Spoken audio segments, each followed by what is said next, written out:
Quelle est la vocation de l'Église? Elle a été suscitée pour maintenir dans ce monde le témoignage d'une vie qui triomphe de la mort. Ceci a été dit très souvent. C'est le cœur même de la parole de Dieu pour nous dans le temps actuel.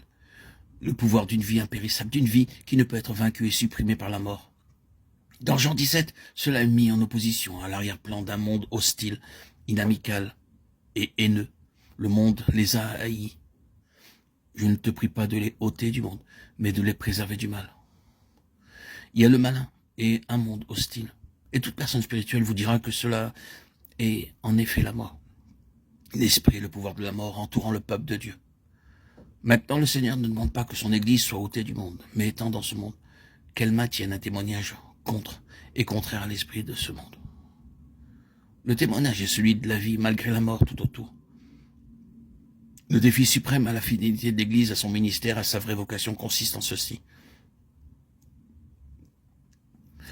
Sa condition témoigne-t-elle vraiment qu'elle n'est pas gagnée par la mort spirituelle, qu'elle manifeste réellement une vie plus puissante que le pouvoir de la mort qui est tout autour d'elle? Ne permettez pas au mot Église de vous exclure en pensant à quelque entité à part de vous-même. Nous devons faire une application personnelle parce que si nous sommes en union vivante avec Christ, nous sommes ses membres, nous sommes une partie de l'Église qui est son corps. Et ce que nous disons s'applique à nous individuellement aussi bien que corporativement. Il n'est pas possible que nous ayons tous le privilège d'une communion fraternelle avec le peuple de Dieu. Certains d'entre nous doivent vivre dans des endroits où ils sont désespérément seuls. Il se peut que là où nous sommes, il n'y ait pas beaucoup de vie spirituelle, pas beaucoup d'aide sous l'aspect de la communion spirituelle. Néanmoins, cette parole s'applique aussi pour ce cas. Nous ne devons pas seulement être concernés par la responsabilité et le défi, mais aussi par le fait glorieux que ce en quoi nous sommes appelés et pour lequel le Seigneur pourvoit. Et ce qu'il ordonne, c'est que son peuple, là où il se trouve, qu'il ait la possibilité de se rassembler avec tous les avantages que cela comporte, ou qu'il soit éparpillé et isolé, doit néanmoins avoir en lui la puissance de sa vie pour transcender la puissance de la mort autour de lui. Si cela est révélé comme étant la volonté de Dieu, admettons volontiers, une fois pour toutes, la possibilité de sa réalisation. Et puis, acceptons le fait que cela doit être possible, puisque c'est la volonté de Dieu, tenons ferme pour cette chose-là. Ainsi, vous et moi, déterminons-nous en esprit pour cette expression de vie du Seigneur ressuscité qui doit transcender la mort, qui est tout autour de nous et qui fait pression sur nous, procédant du malin et de la haine des hommes.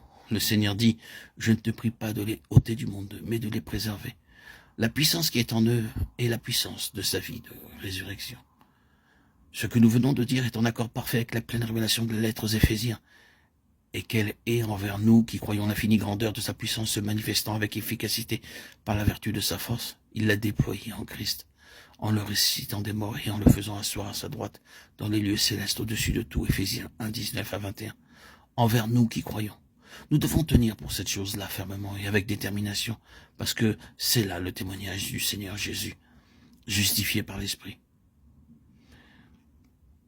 Quelle est la justification de l'Église? Elle est en ce que l'Église se tient sur la base de la résurrection, manifestant ainsi la vie de résurrection.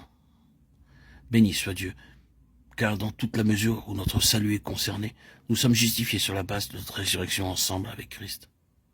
Nous saisissons ainsi le fait que si nous sommes ressuscités ensemble avec lui, alors nous avons été justifiés.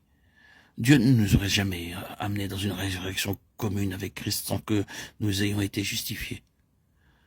Mais dans toute la mesure où notre appel, notre vocation sont concernés, nous sommes justifiés par le maintien du témoignage de sa résurrection.